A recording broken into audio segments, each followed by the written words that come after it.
So you want to travel Greece. Well, when planning your trip, you first have to decide what islands you want to visit. From Mykonos to Santorini, to Milos and Crete, and so much more.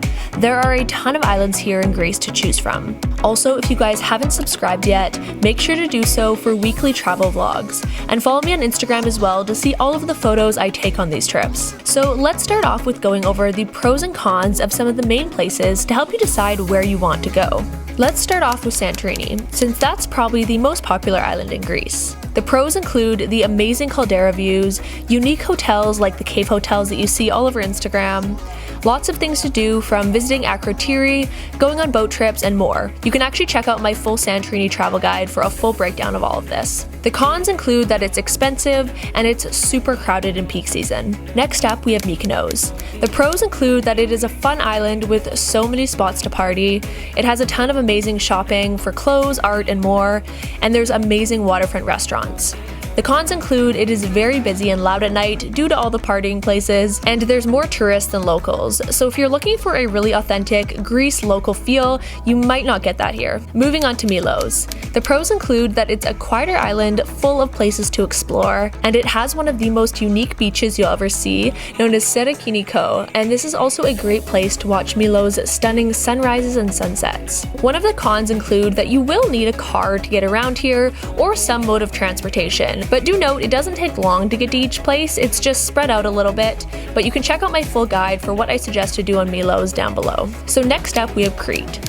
One of the pros is that it is the largest island in Greece, and with that, it means that there's a lot more affordable hotel options and areas to visit. There's endless amount of activities here, from hiking to beach hopping, and a lot of famous archaeological sites. One of the cons is that since it is such a big island, you won't get that small island feel, and in some parts, such as Heraclion, where I visited, it does feel more like a big city. The next thing is that you will need transportation, so either rent your own car or hire a company, and some people say it takes a minimum of a week with a rental car to barely scratch the surface of the island. And make sure to note that if you do decide to rent a car, you will need an international driver's license, so make sure you figure that out at home before you go. Then here are some of the other islands that people suggest and what they are known for. I unfortunately didn't have time to visit any of these spots on my recent Greece trip, but I definitely want to go back and visit someday. Once you've narrowed down what places you want to go to, you're gonna have to decide what order you want to do it in. Let's say you're staying in Athens, since people usually spend a day or two here when they first arrive in Greece,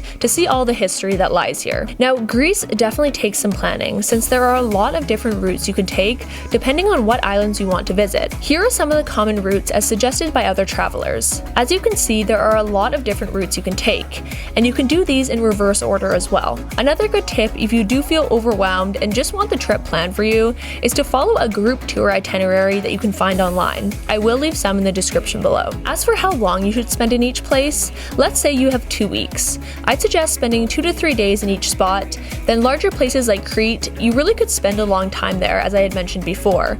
But for places like Santorini and Mykonos, 2 to 4 days, depending on how much time you want to relax and chill out, is good in my opinion. Now let's go over some of these routes in a little more detail. So let's say you decide you want to visit Mykonos, Santorini, and Milos, and you have 2 weeks and on average 3 nights in each spot, with 2 nights in Athens on your way in and your way out of Greece. You can really do this route either way, going to Mykonos or Milos first. To make the most out of your time, I would suggest flying, since a ferry does take around 5 hours, whereas a flight is just 35 minutes. We flew to Greece on Aegean Airlines, and they're definitely a good airline to consider, and they have a lot of flights to and from the different islands in Greece. Then once you are on either Milos or Mykonos, a ferry to Santorini is only around 2 hours, but do make sure to check the ferry schedule if you're going to be going in non-peak times, because the ferries don't run as frequently during the winter months. And in peak season, make sure to book your ferries in advance because they do fill up. If you're the type of traveler who wants to see a lot in a short period of time, you can totally do just 2 nights in each spot,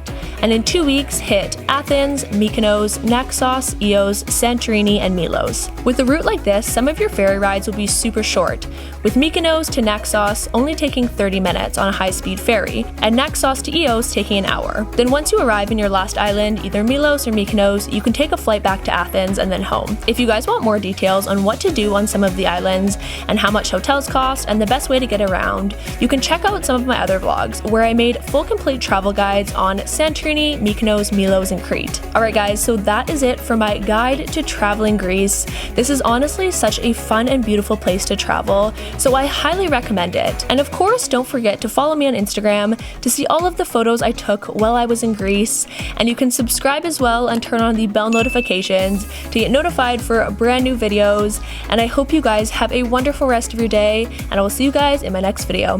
Bye!